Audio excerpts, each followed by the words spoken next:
Welcome to the Burnout Studio. I am Alan. And I'm Dustin. And today we have Christina back there looking at all the flashing lights. And she's just mesmerized. Yep. She's actually asleep. Wake up, Christina. Okay, there she goes. All right.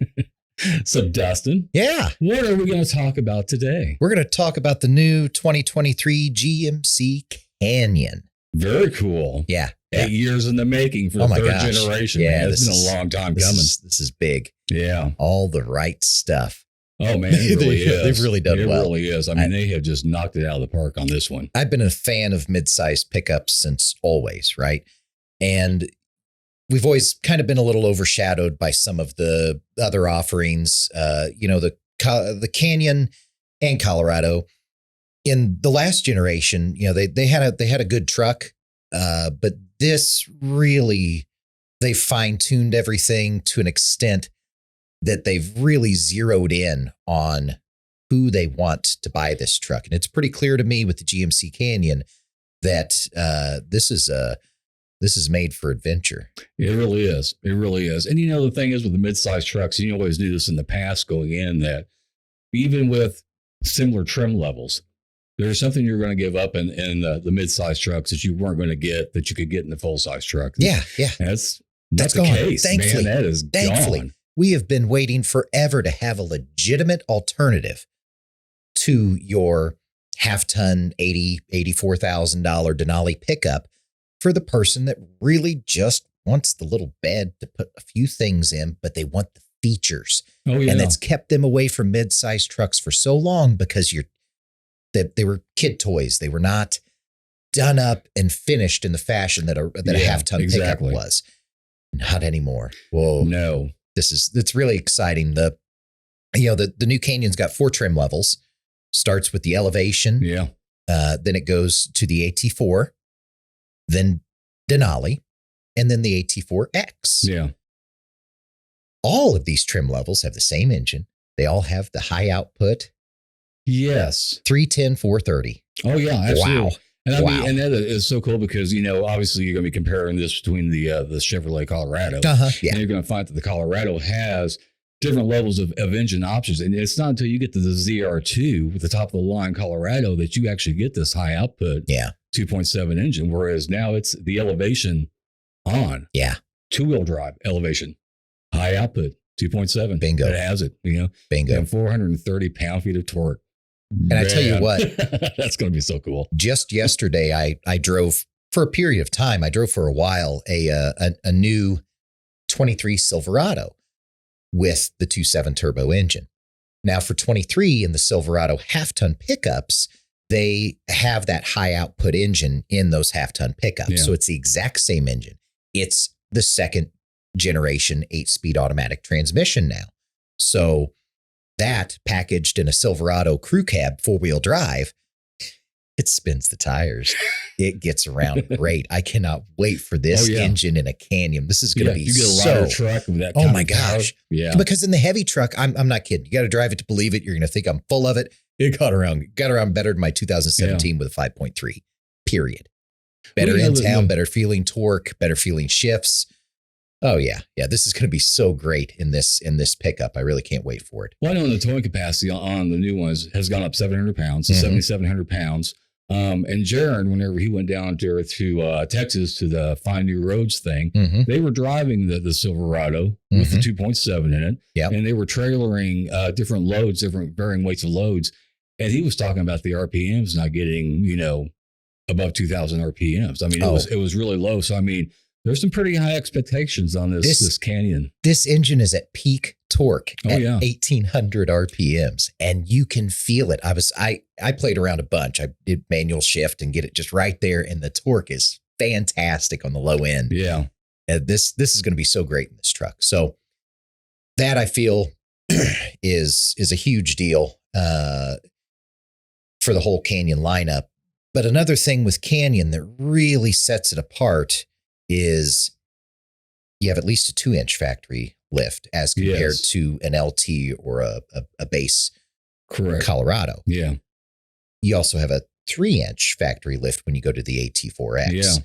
So That's like over 10 and a half inches of ground clearance on that AT4X. Oh, it's huge. Yeah. Yeah. It's yeah. I mean, it is cool. And as I'm configuring these Canyons, guess what? You can get a factory lift. What is it, like $1,700? Yeah. From the factory lift. More than the already existing 2 inches. Right? Oh, I didn't know that. Oh, yeah. Yeah. It's on it's on the build and configure. Look around there's a ton of good stuff. And the option packages are pretty cheap too. So yeah, that's exciting in and of itself. And a lot of the skid plate packages are free flow. So you can put a mid skid plate on there. Yeah. Just as an optional cheap accessory. So there's a lot of potential with this truck. Now, I think something important to lay out is there's only one configuration for a Canyon. That is a crew cab short bed. Yeah. There is no more short or long double cab. There's no extended cab, I should say. There's no extended cab. There's no regular cab.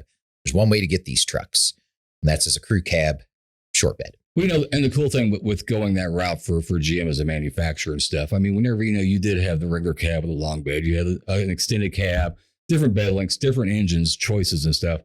You had like 28 configurations of trucks that one plant had to build. Yeah. Whereas now you're down to 6.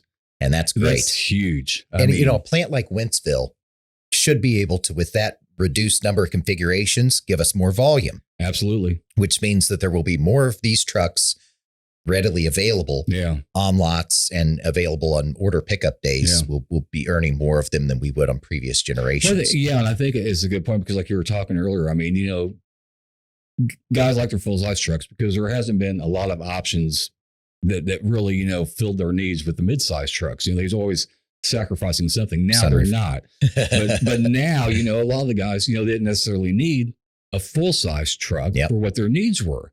But, so instead of spending $80,000 for an AT4, full size, you're looking at $52,000, $54,000 around there for a very nicely equipped AT4 midsize. It's going to check all the boxes for you, man. Yeah. And it's not going to get you stuck helping your friends move like big pieces of furniture either, man, because nobody's got time for that. No. Yeah, you don't want to do that. Well, I would, but I've got a small truck. Yeah. That way I don't have to His move friends here. don't show up to help move. Happens. One friend did. just one. Yeah. Just one. Yeah. He's trying to kill the old man. Alan showed up. He was there. But yeah, there's a lot to be said about the spread between. Let's be honest. If you're looking at Canyon, Colorado's kind of got to follow in there for comparison's sake, right? Yeah. And when you combine both of those, you've got a full gamut of entry level pricing, entry level equipment all the way up. Now, when you're just with GMC, it starts quite a bit nicer, quite a bit more high end than because it starts at Elevation, which is more of an equivalent to a Z71. It really is. And I mean, and with the Canyons, what you're going to find too is they all have the LED, headlamps. Yeah. Whereas the Colorado, it's like, I think it's the Z71 where you finally start getting into that. That's the first trim level that you actually have that. Yeah. So, So, I mean, it's just, there's always those little extra niceties, that they kind of throw the GMCs first, it seems like, then it eventually works its way down the line. But yeah, it's kind of like you were saying. I mean, there's enough models and offerings between the two of them that, you're going to fill that niche. If you really focus on specific differences in the Canyon trim levels, equipment is one thing, but appearance is weighed very heavily in the change from trim level to trim level in the Canyon. You've got your, let's just say the AT4 interior, which is kind of the traditional AT4 color scheme, which is like a Kalahari tan mixed with black. You're black with the tan stitching. As you go up from there, you've got a premium all black interior that you can get on the Denali, but then on the AT4X, guys, this has me floored. Yeah, when I first saw the pictures of it, I was like going, "Do I have the right truck?" I know, incredible. Yeah. So it's got a red, white, and black, predominantly black. Whites on the bolsters, reds on some spots on vents, and then on the stitching. But here's what it says to me. The 70th anniversary Corvette special edition. has this white, red, black color scheme on the inside. And this totally channels that. This looks really, it doesn't look too sporty. It doesn't look too kid racery. It looks really classy. Big AT4X embroidered logo on the seat. It's amazing how it still looks really, really classy, but has these big contrasting colors. So white, red, and black. Man, that is an absolutely gorgeous interior treatment. And they flow it onto the door panels and everything else so nicely. The knee bolster pads. It's really cool, I think. Even the drive selector mode and stuff like that. I mean, it has that red chromish look in it. I saw that. So nice with the red stitching and things. It's just, man, GMC does a great job of those little subtleties that really just tie everything in. I know my thing I really like the most is like the mountain ridge line that's like in the back of the tailgate and the top of the tailgate, which is stamped into the plastic and stuff. Denali's actually has the GPS coordinates laser burned into the dash insert of where Mount Denali is. That's it's just cool. I mean, really, it's kind of some cool stuff. It's like, wow, check that out, man. Kudos to you, brother. A big thing worth mentioning all on its own. And I've spouted it out a couple of times, but you can get a sunroof now. Yes. Sunroof. Okay, that's not just a pop-up one that you got to take out and stuff. Full thing slides back in there and everything. This is technically a moonroof. Yeah, it's nice. Oh yeah. You couldn't get that on the last generation. Even if you got a Canyon Denali, everything on it, no sunroof, not an option, not available, not a thing. Oh yeah, and and the entire interior, man. I mean, has just been the updated technology, the 11.3-inch infotainment screen. Yeah. Comes standard with 8-inch driver's display screen, 11-inch or 11-inch when you get to the Denali and AT4X. I mean, that's pretty amazing. It's an impressive looking adaptive cruise control. A readily available option on all the trims. Very, very nice to see that. Yeah. Heads up display. Yes. Full color heads up. This is stuff. This is stuff that came from the premium $80,000. Oh, absolutely. Yeah. Sierra Denali's with the tech packages and stuff. Yeah. We've got this in a mid-size truck now. We've got heads up display. We've got adaptive cruise control. We've got the full sheet of GMC safety features. Oh yeah. And telebeam headlamps, the forward pedestrian braking. We've got cameras all over the place. You got 360 camera, 360 degree views, but guess what? There's more. 2 cameras under the truck that's available, right? Up to 10 cameras available. Yeah. The 2 cameras under the truck even have their own little washer squirters on them. Yeah. And what's really cool, we call that a creek. That's how we clean that stuff off. Right. So, and I looked at these cameras a little bit. I've got a really cool thick plexi cover on them. Serviceable. Yeah.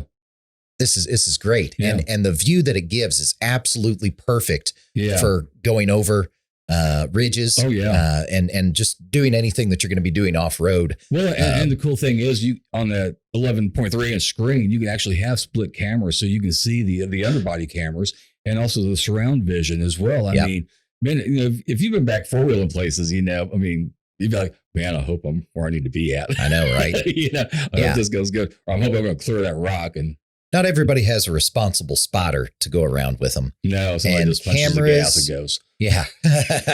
Cameras can really, really aid you in doing this stuff. And plus, you don't have to feel silly about rock crawling or wheeling your $50,000 truck because it's made to do that. The AT4X, push button selectable electronic front and rear lockers. You don't have that for going through the parking lot or getting out of your, spot in a little bit of snow. That is for serious off-roading. That is for rock crawling. Well, kind of explain what that is, because there's probably a lot of people who don't really understand why that is such a big deal. So, of course, it's been around forever, but the popularity with the advent of side-by-sides, with everybody getting more interested in the outdoors in the United States, pandemic came and it became paramount to a lot of people. We're going to go camping. Okay, what are you going to do when you camp? I don't know. I don't want to ride bicycles, that's for sure. So what do? You go four-wheeling. And there are a plethora around everywhere, places where you can go off-road your vehicle. It's not just for 4-wheelers and side-by-sides and stuff like that, or old ratty Jeeps, which are great on 4-wheel trails, don't get me wrong, but people do them in very, very nice vehicles very, very frequently. If the vehicle's made for it, they do it. And these are off-road trails that are designed, they're not really designed, they're kind of cut through areas, and it's a challenge. It's a challenge to get your vehicle up it. And people have a great time doing it. And it's a pretty serious pastime for a lot of people, but it's something that you can kind of just get into. There's different grades of trails you can go at different off-road parks. It's not all stuff where, out west, I'm sure it's different. You go to Moab, you've got sand, you've got all the traditional stuff out there. But here in the Midwest, it's kind of what you're used to doing on the 4-wheeler on the farm in the back country, but you do it in your really nice truck. A lot of times with like a tent canopy thing on the back. I mean, people do this and go adventuring around, and they'll go from trail to trail and camp in between, all self-contained in their own vehicle. They call it touring in a lot of places, like our friends at 4-Wheel Drive 24/7.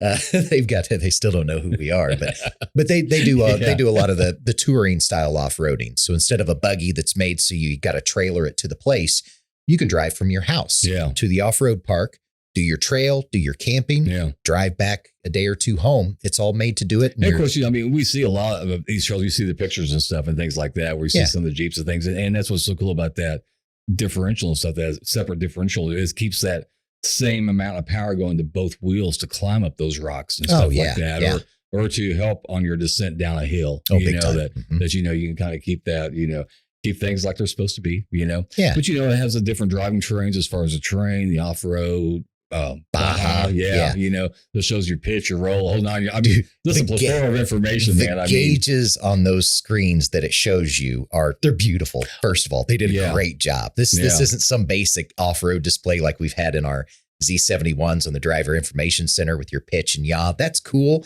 This looks like you're in like an off-road jet fighter or something. It really does. It's a really neat display that shows how much the vehicle's tilted on whatever angle you're on, and shows what your 4-wheel drive system is doing when it's doing it.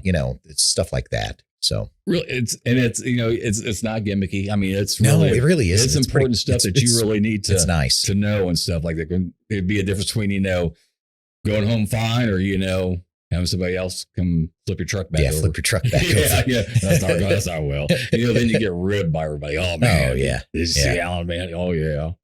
He does it all the time. $50,000 truck. He's crazy. Yeah, I know. But the AT4X is obviously top of the line. It really is. It has the Edition 1 package that you can buy, And the biggest difference I see between that and the Desert Boss of the Colorado is, it looks like with the Edition 1, you actually get the winch that comes with it, which is really kind of a pretty cool feature and stuff. So, Edition 1 is sold out, I saw this morning. Is that right? Yep. I knew it was very limited allocations. Super limited for Edition 1. But the good news is Edition 1 isn't a major difference. It's stuff that you can put on yourself too. Yeah, exactly. Yep. Exactly. So and not to mention Bison editions. It's going to be interesting to see what those are when they come out. Yeah, those are going to be great packages. They'll have Bison on both Colorado and Canyon, and they'll that will be probably a good source for your metal bumpers, your winch, things like that. Yeah. Maybe some beadlock capable tires.